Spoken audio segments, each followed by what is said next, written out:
Let me share my screen and we'll get rolling here.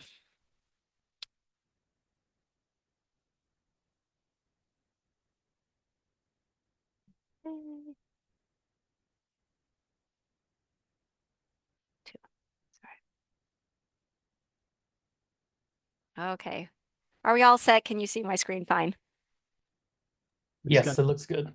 Okie doke. Great. Thanks. Okay. So I'm at Messiah University, and that is near Harrisburg, Pennsylvania. And we are relatively new to Haiku. We had Digital Commons before that. And our institutional repository has existed since 2018. We received some funding from a donor who was really interested in digital skills, both for our students and our educators.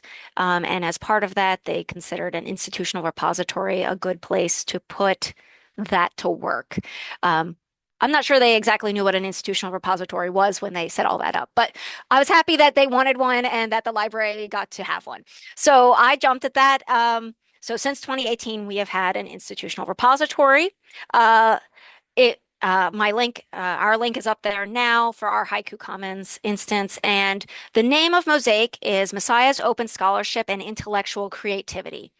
It's a bit of a mouthful, but as part of setting up our institutional repository, we wanted to make sure that all parts of our institution felt like they could be included in making submissions.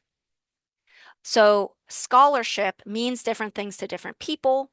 And so the sciences or the humanities have one interpretation of scholarship, but the arts kind of see it differently, perhaps. And so that's why we were trying to address the intellectual creativity that our arts department offers.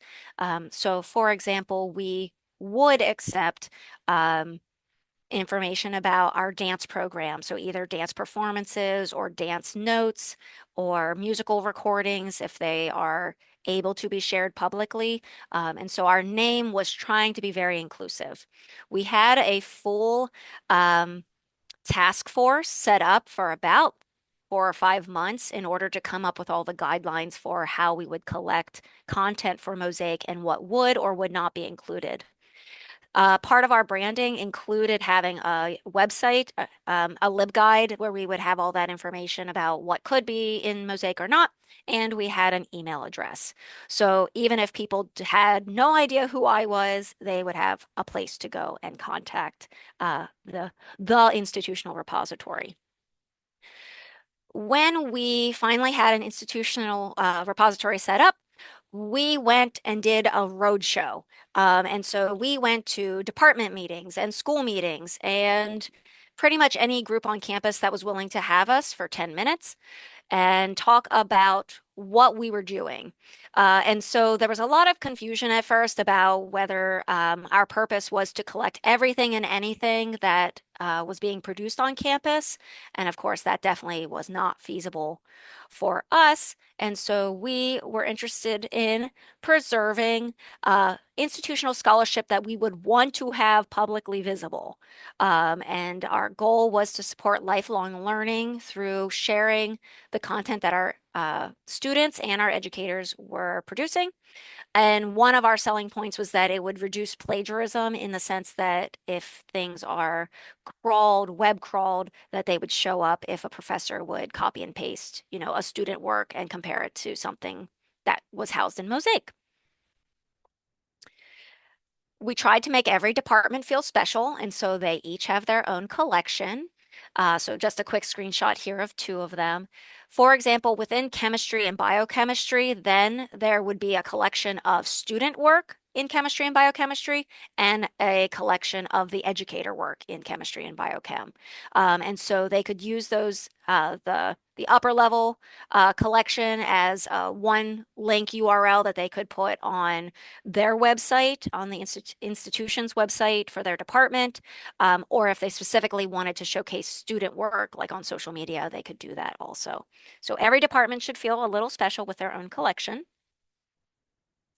So what has made it work for us is that we tried to make it easy on everybody else who was submitting. So what does that look like for us? Our educators They send to the Mosaic email address, they send a bibliographic citation or a link to their work. I follow up as needed to ask for like a pre-pub version or other details. Maybe they have a share link that they could share with us. So trying to make it as easy as possible, and I only talk to them again if they need to be talked to. The students, they complete a detailed Google form. They are either invited by their professor to make a submission to Mosaic, or they can self-submit. I can talk about their full process here in a second. And then the archives, they have been very willing and eager partners. And so they provide all the metadata ready to go and the files on a flash drive for me. And that makes it easy to just upload and go. Our Google form is accessible to anyone. There's a link on our landing page for Mosaic where students could access this. I would generally say that students are aware of the institutional repository. They may not know exactly what it is, but I think the word Mosaic does mean something here on campus through different conversations that have been held. Either it probably at the upper level classes, not the lower level classes. So this is the agreement that they sign on to, that they are giving their permissions. What happens next, though, is where student work may or may not be included. So we created a very thorough multi-page collection development document when we had the task force. And so with every student submission, before it is placed online for everybody in the world to see, is that I contact the advisor or the um, faculty representative of that project to ask them specifically, should it be in Mosaic and should it be publicly accessible to avoid any sort of confusion? And so those yes or no questions are sent out at the end of every semester based on the submissions that I've received. So I don't typically send these permission emails throughout the semester because I don't think people would get back to me. So I send them in December and in May. And then in my email, I can easily track who's responded and who hasn't responded through different folders that I have. So the strategies that have been really successful, relationship based. We do have a liaison librarian program here at our institution, and so the librarians know to ask their faculty members to either encourage Mosaic or to make submissions of their own work. And so that has worked out pretty well. Some departments are really into it, some departments are not, and we just keep trying. As you see it, I ask for it. So every time I see that an honors presentation is coming up, I have a pre-formatted email that I send to each presenter and say, would you be interested in preserving your project for the future through, Mosaic? And I'll tell you about some of the things that I say to them as promotion, like why would they want to do this? And then we've made the submission part of certain workflows, which is super fantastic for the continual development of Mosaic. For example, our graduate education department and the graduate music department require a submission to Mosaic as part of their capstone project or their thesis project. So they cannot pass go until I sign off and say, yes, it is in Mosaic. Um, the new thing that we've had here at Messiah is that our Office of Faculty Development has a yearly celebration of scholarship at the end of the academic year. And as part of being part of the celebration, if you want the free brunch that they offer for faculty submitters, you have to provide your bibliographic citations to me through Mosaic. It doesn't not every item can end up in Mosaic because of permissions, but as long as there's a flow of getting me those bibliographic citations, that's at least a great start. So here we are with my basic process, which is some sort of submission, some sort of review, creating the metadata and uploading it. I would say the biggest hang up for us is the rights checking and to make sure that we have the permissions to do so. And then being super organized is helpful. And so we have a shared M drive where we can put that sort of work for us so that multiple people could access. For the most part, I am the main person who does this. We occasionally have had a handful of student workers over the last few years who have been up for the challenge of uploading individual submissions. Timing really matters. Like I said, I reach out at the end of semesters. That's when I get the most hits, both from mostly from our educators and faculty, or right after they make some sort of public announcement on social media or with an internal newsletter about their publication. And our students are at point of knowledge. So as soon as I know that they have a presentation, then I email the student and ask for their submission. Faculty can also ask students to make a submission, but I would say unless it's embedded in the class, that doesn't often happen. So to the students, mostly I am framing the value as increased visibility, saying that it'll be web crawled, they'll be able to have their work show up when people Google their name rather than, some social media post. Hopefully their academic work would come to the top. They love that they have URLs that they can put into LinkedIn and showcasing their work in different ways. And so we have had a number of graduating students, like it's June, they've reached out to me and said, hey, I really would like it in Mosaic now so that I can put it in my job applications. And so then I expedite those even more quickly. So our challenges, of course, have been getting participation across campus. We have some real champion departments and champion professors. There has been confusion about what it is and is not. A number of faculty think that this should only be used for honors papers or capstone papers. And we have sold this as Mosaic being the best quality student work repository, meaning that even if a first year creates a really quality piece of research or a deep dive into something, that is worthy to be in Mosaic if they would want it to be in Mosaic. Um, and I also mentioned that we collect faculty work. It could be conference papers, it could be campus presentations. We're a little loose on what faculty could submit, and then the archives. Time constraints for sure, and the copyright complexities, making sure that we're trying to honor the true copyright of faculty published works the best we can. So what is really working? Personal outreach, emails. I would say we have an option of sending mass emails across campus that is not super successful. So asking individually, hey, I saw you did this. Can you do this? Please send the email back. Getting it into a department is awesome. Like having like a flow where the education graduate students just automatically do this. That's fantastic. We now have a graduate symposium every spring. The planners of the symposium have added a link to that to Mosaic as part of their submission process.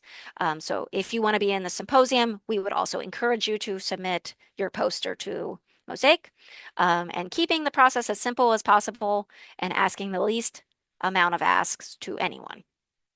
That is my goal. So that is my quick spiel about our outreach for Mosaic. I am really fortunate that we've had the opportunity to do all these road shows over the years where we've gone into departments.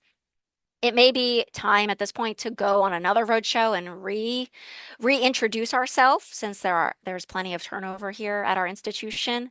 Um, but I love that there definitely is knowledge that Mosaic means something around campus, whether or not they have submitted. And the integration into our faculty development office is definitely a step in the right direction so that to be part of the celebration, you have to at least provide your bibliographic information to me through Mosaic so that we can keep the collection growing. So I'll leave it there. We can do questions now or later. Okay. Thank you, Sarah. Okay. I say let's hold questions. If Sure. if you have a question for Sarah and are afraid you're going to forget it, go ahead and put it in the chat, and we can revisit that during open discussion and Q&A. Yeah, that's really, really appreciate that. I think that's very helpful. Thanks. Rebecca, are you ready to present? Yes, I am. Let me just share my screen.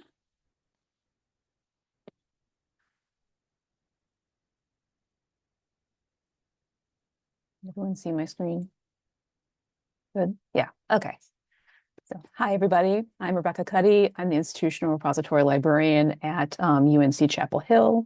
So we are a large Research One university, and we've been running HYRACs since 2019. The Carolina Digital Repository is our institutional repository. It's also called CDR, so I'll probably refer to it as both throughout this presentation. We also have a digital collections repository, so we keep our scholarly work separate from our archives. The digital collections repository used to have the name Carolina Digital Repository, which is not confusing at all, and we did have to do a lot of retraining folks to when the split happened to make sure that they were referring to the right repository. So our contact with users depends on the project or type of content that we're talking to them about.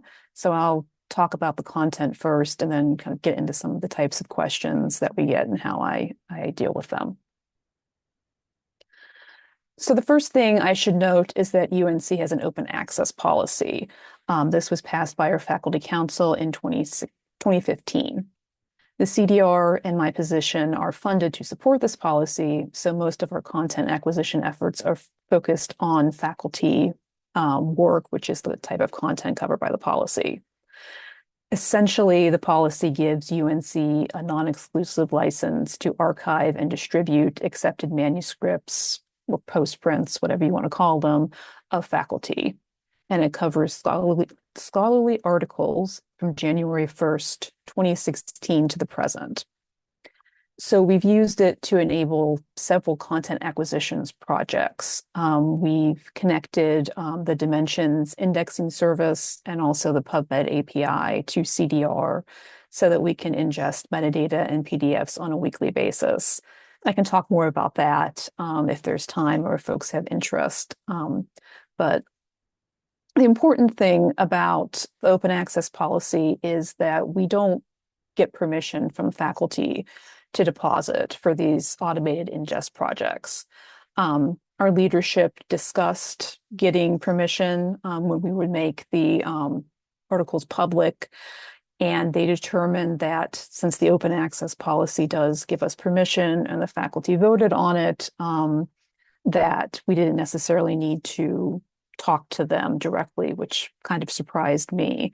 But as I am the only person who is working on content projects for a Research One university, I'm happy that I have a lighter workload, but they wanted me to focus more on preserving content than answering faculty questions. So that's what's going on there. We do talk to faculty, though, if we are reviewing their CV. So CV review is a tool that we've used to strategically target content in areas of interest. And this is also how we filled the repository before we got these automated content ingest projects going. So we leaned on CV review heavily during the pandemic. We learned that many of the experts on coronaviruses worked at UNC. So we reviewed their CVs in order to showcase, preserve, and promote their work. So during a CV review, I'll get a publication list of all the work that a faculty member has produced and just review it for deposit eligibility. Once I'm done, then I'll contact them and email them an Excel report that says, hey, we saw that your CV, here are the things that are eligible for deposit in our institutional repository. Would you like me to deposit your work? Let me know by X date if that's not something you want. I've done hundreds of these. I've only had 3 folks actually opt out. Most faculty seem to be pretty receptive, and some are like super excited that their work is in the repository. One thing that we have going for us at UNC is that we are a public university. And so the idea that faculty are doing work for the benefit of the public, the benefit of the citizens of North Carolina, is heavily socialized. So our institutional culture is doing a lot of work here. And I think that's why we've had a good response when we've contacted folks. We also last used CV review to preserve work that we considered to be at risk of removal during the whole federal grant ridiculousness that happened last year. Our leadership sent out an email to campus about the existence of the repository, reminding folks that we're here because most of the people on our campus do not know about the repository. And we were contacted by a few researchers who were affected by grant cancellations, and they wanted to make sure that the work was going to be preserved, even though their funding was not. We did alter some of our content acquisition policies to allow for private preservation-only storage of work that was not eligible to be made available to the public. So prior to this, we discouraged depositing work that was intended to be private visibility only, just because we have an open access policy. That's the purpose of the repository, is to promote public access. So we didn't want folks to put anything in the repository that wasn't going to be public. But this incident showed us that there's value to faculty and the university, and there's interest in having a preservation only option for work that may be at risk of removal. Like Messiah, we'll create collections for researchers to showcase their content. This has actually been surprisingly popular. When we first launched the repository, we weren't sure that folks were going to use collections, but they have found them when they are depositing themselves. And when I suggest making a collection so that they can show their work all in one place, most folks are really excited about that. So another area where we get a lot of interaction with faculty and depositors are student papers.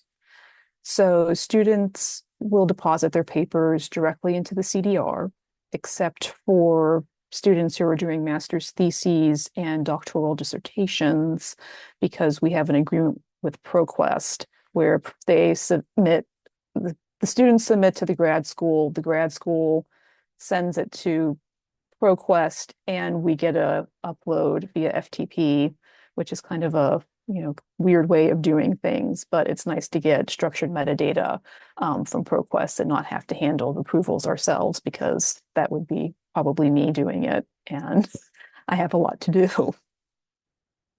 But we do accept undergraduate honors theses, we accept master's capstone papers, and any other sort of graduate work that doesn't go through the graduate school. So each group of papers has a different workflow and different rules for visibility settings, and those are set by the department representatives. And we have some of these workflows were inherited from our old custom repository. So that gets pretty complicated. I also feel as a repository manager that it gets complicated to enforce rules set by somebody else in a system that I'm controlling. It gets confusing for students because they think I can do something. But I really need to talk to the department first before I can do the thing they want me to do. I talk a lot with their department representatives. And to streamline things, I've established some guidelines with these department representatives.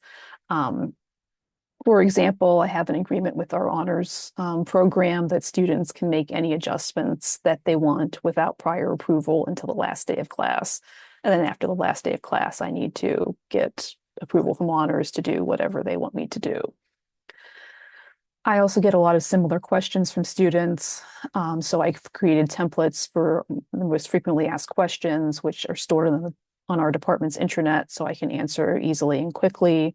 I also have an FAQ section for folks on our CDR website. We have a help section that describes how to deposit and answering FAQs and things like that. Not sure anybody reads it, but it is there for them if they if they want to look at it.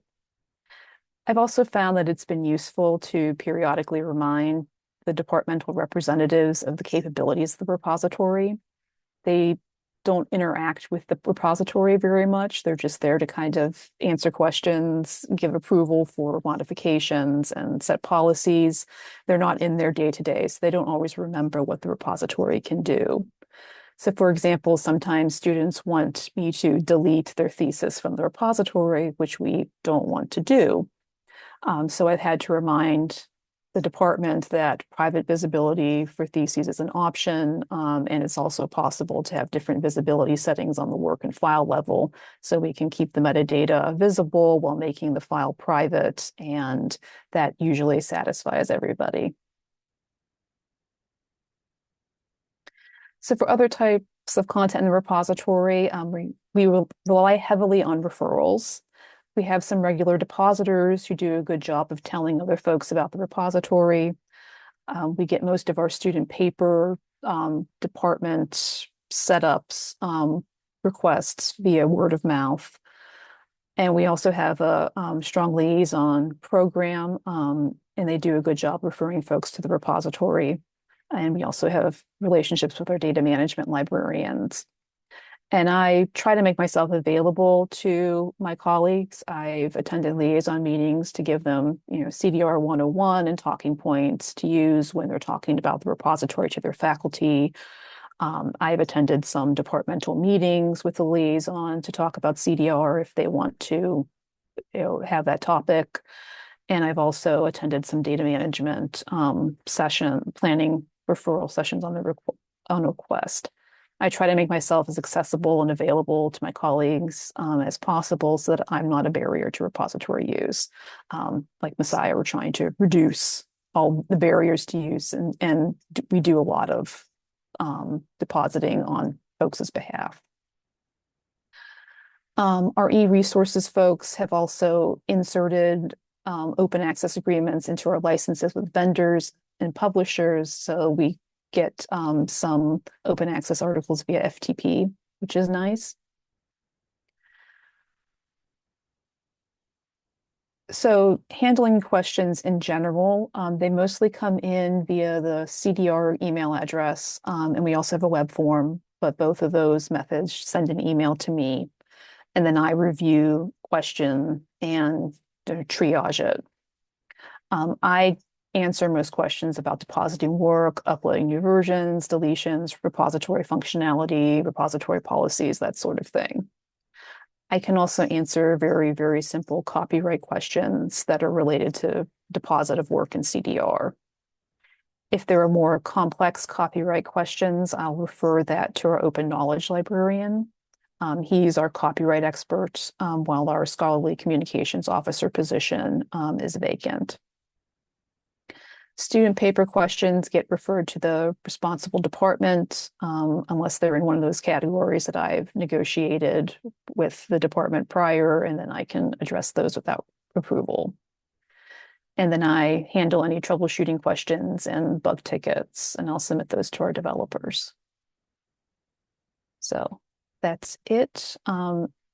And I have my contact information here. If folks think of something they want to ask later, I'm also on Samvera Slack if some of you all are and prefer that. Thank you very much to both Sarah and Rebecca. I think it's very interesting to see both the commonalities and also some of the differences in how these are managed in these different contexts. I will open the floor for anyone who has questions for either of our presenters on any of the things that they covered.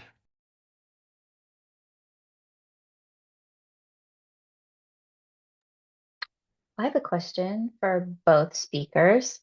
So we've heard some about this idea of faculty profiles and how it can either integrate with the repository system or kind of sit alongside a repository system, or potentially be sort of redundant. Like, do we really need this whole idea of a faculty profile when we have something like ORCID? So I'm curious if this idea has come up in any of your interactions with faculty, and I'd like to hear kind of your ideas about the need for a faculty profile system, and just kind of your thoughts about its utility, if you have any.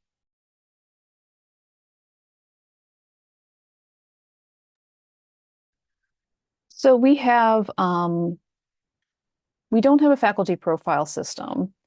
And I have not heard from faculty that they want one specifically.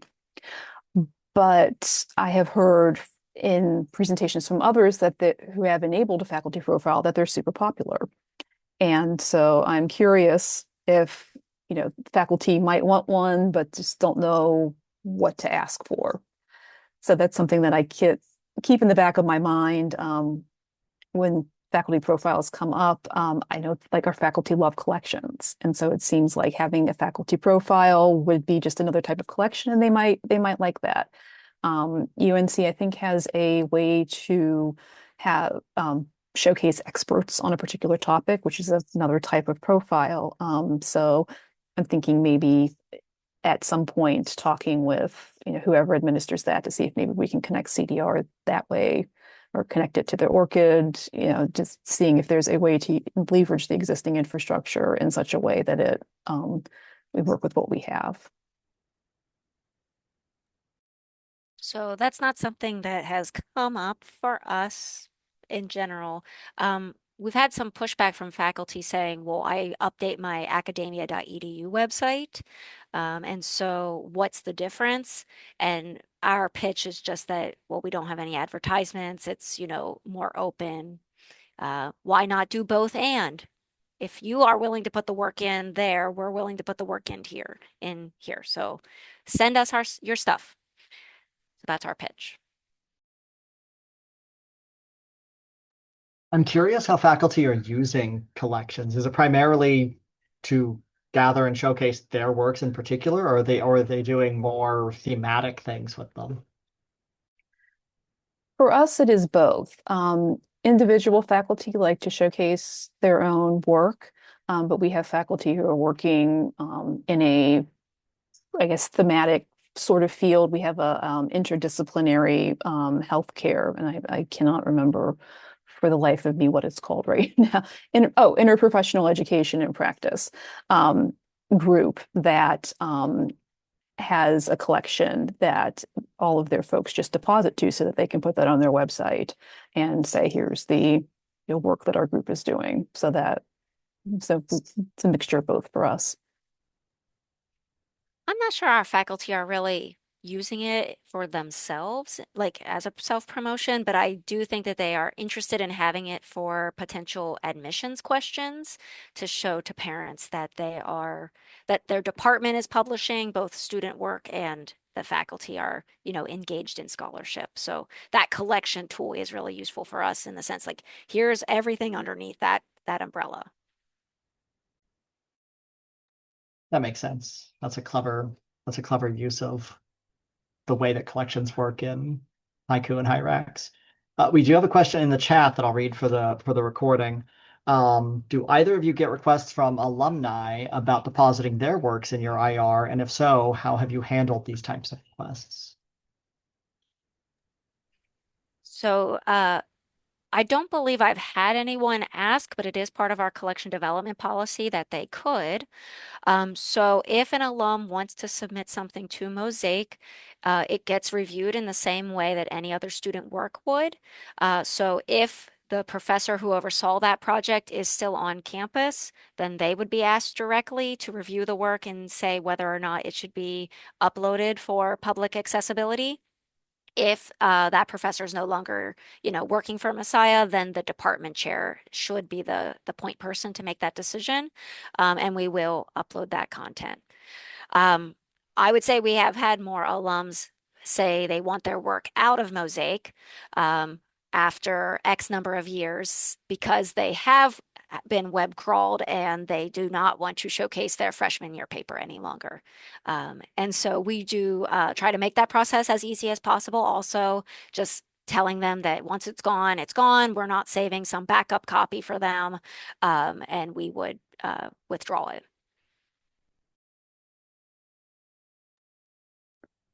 Yeah, for us, it would depend on what exactly the type of work that the alum wanted to put into the IR. If it's their master's paper, honors paper, we would refer that to the department as if it were any other student paper request. for things if they wanted to deposit an article or, a paper, senior thesis that wasn't for honors or something like that. We generally would not accept that, but anybody who has a UNC authentication can log into the repository and deposit something. So if they still have their credentials, then they can deposit. And I don't review everything, so I don't necessarily know that, but I also don't necessarily tell them that they can do that either. But it is a possibility.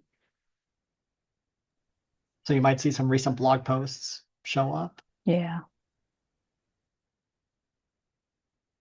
Thanks for that. Anyone else have questions or want to compare strategies or anything stood out for you?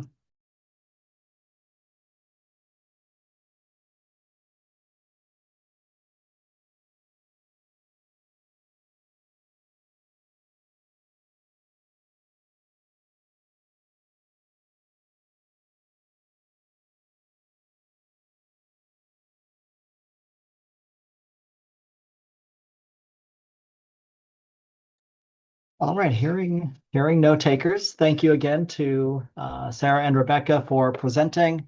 I think we can end the recording here and then just open the floor for anybody who has general questions about Hyku Commons, anything else. And then if there are none, then we can end a little bit early.